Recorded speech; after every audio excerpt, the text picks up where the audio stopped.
Hi everybody, it's Friday and it's time for some Optimism 101. It's such a nice evening. It's raining. I don't know if you can hear the rain on the background, but it just feels really chill. Coco is a little bit scared, but he's gonna be fine. Today's lesson, though, to go to the topic, is going to be about the relationship with our fathers and how it relates to optimism. And so I've got to say that I didn't have the best relationship with my father, but that doesn't mean that I didn't love him and that he loved me. But different from mothers, who are usually our primary caregivers, fathers often are, well, there's two things. One is they could be present, and they could be the ones that are going to work and doing the things that stereotypical, I wouldn't say stereotypical, but like traditional families would do, where the father goes to work and doesn't take care of the children, or just be absent. And sometimes even the one that is present and getting the bread or bringing the bread home is also absent. Or you could have parents, fathers that are actually really involved, to the point where they make the role of even being room mothers. My father was one of them, and I know another friend father was the same way. And some friends who lost their mothers early on, their parents, their fathers, were also very involved with them. So I can see how usually, whereas with mothers, there is the expectation from women to have that sense of caring and involvement in the rearing of children, with fathers is not necessarily the same. And oftentimes that is actually something that has just kind of been a result. This expectation that fathers should be more involved is a result of more contemporary times. And so really, again, you set the same expectations. So with attachment, with the messages that we receive as an early age, we learn to whether, expect things from our early relationships. If it's that it's non-existent, well, we don't expect anything from anybody, and we might learn to be self-reliant, and we often don't need that maybe father figure. And that's perfectly valid.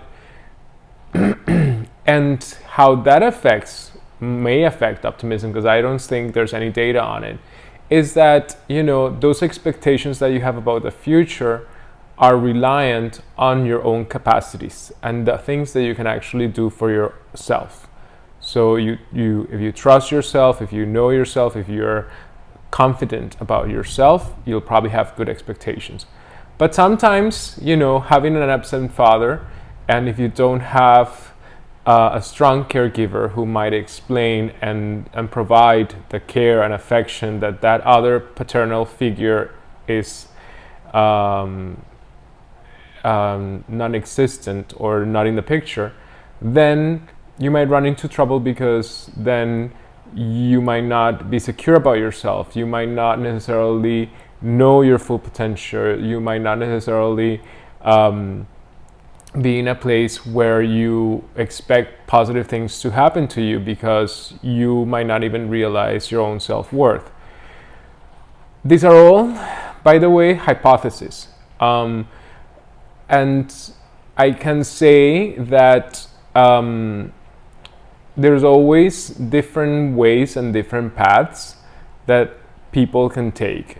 Because to say that whether a father was present or not in our early years is going to determine the quality of our relationships as adults would be to say that just our genes determine how we are or who we are. we actually can learn new things. And that's what I always say. Can learn we can learn to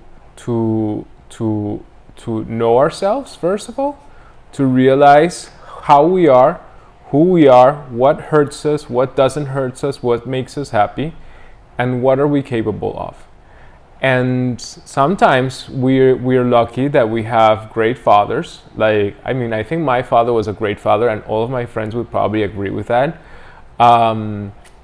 And I would say that what they do is, when you were lucky to have, or blessed to have a great father, is that they allow you to see that usually, no matter what, they're always going to be there.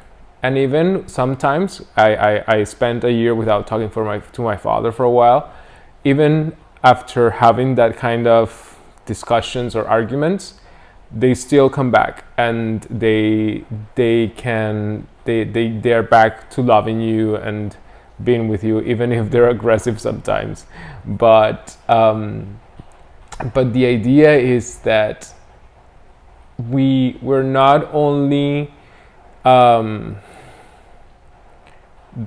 result of those early relationships. Yes, they will definitely mark us. Yes, they will definitely mark what we expect about the world. But it is on us also to open our eyes and learn new things, and, educate ourselves. Just like a child learns to read, just like a child learns to ride a bike, just like you learn to drive, you can learn new skills. And how often do you do that, or how do you do that? First step, start reading. Reading can actually create consciousness, can actually make you realize the things that you're doing or you're not doing, and can actually help you understand better why you might feel some way at certain times.